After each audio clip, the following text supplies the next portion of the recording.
BRS working president KTR తగ్గారా? ఆయన టంగులో టంగున వచ్చిన మార్పు వెనుక మర్మం ఏంటి?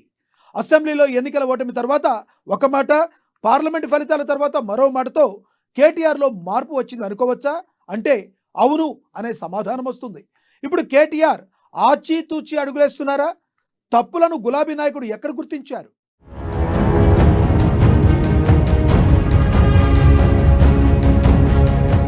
కేటీఆర్ మాటలో మార్పు మొదలైందా?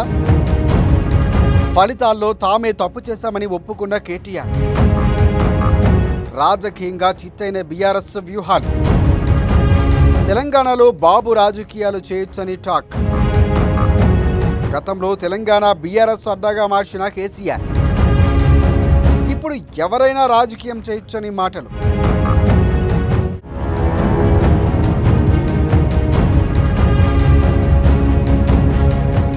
తెలంగాణ మాజీ మంత్రి బీఆర్ఎస్ వర్కింగ్ ప్రెసిడెంట్ కేటీఆర్ మాట మారింది. నిన్న మొన్నటి వరకు అసెంబ్లీ ఎన్నికల్లో ఓటమిపై ఒక్క లెక్కలో మాట్లాడిన ఆయన పార్లమెంట్ ఎన్నికలు ఇచ్చిన భారీ షాక్తో తత్వం తెలుసుకున్నట్లుగా తెలుస్తోంది.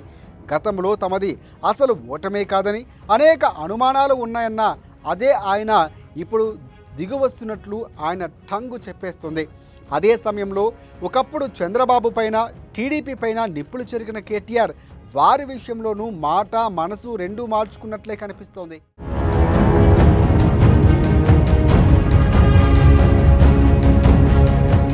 అంతేకాదు, గతంలో ఎక్కడో తప్పు జరిగిందన్న కేటీఆర్ తమ పార్టీలోనే జరిగిన విషయాన్ని గుర్తించలేకపోయారు.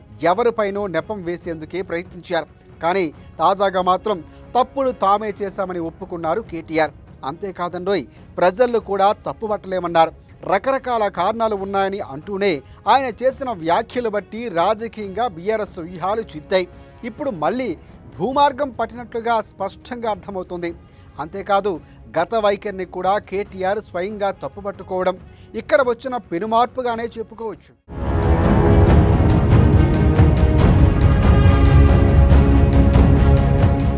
గతంలో ఎవరు విమర్శించినా అమ్ముడుపోయారని, తొత్తులుగా మారారని కేటీఆర్ విమర్శలు గుప్పించారు.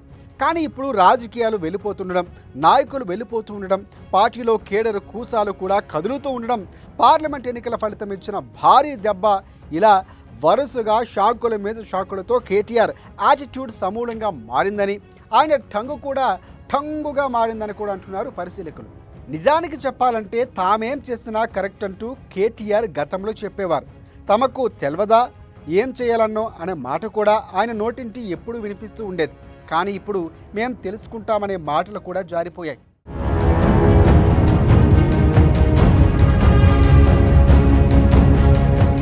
టీడీపీ మాటన్నా, చంద్రబాబు పేరన్నా అగ్గి మీద గుగ్గిలం పడ్డ కేటీఆర్ ఇప్పుడు చంద్రబాబు రావచ్చంటూ, తెలంగాణలో రాజకీయాలు చేయొచ్చంటూ కూడా మాట్లాడిస్తున్నారు. ఇది అసలు ఎవరూ ఊహించని పరిణామం. ఎందుకంటే మా ఇంటికి వస్తే మాకేం తెస్తావు, మీ ఇంటికి వస్తే మాకేం పెడతావు అనే టైపులో రాజకీయం చేయటంలో కేటీఆర్ సహా బీఆర్ఎస్ పార్టీ పరివారం రాటు తేలింది. తాము ఎక్కడైనా రాజకీయాలు చేసేందుకు పేటెంట్ ఉందని, కానీ ఇతరులు మాత్రం తమ అడ్డాలోకి రాకూడదన్న టైపులో 2018లోనూ 2023లోనూ వ్యవహరించారు కేటీఆర్.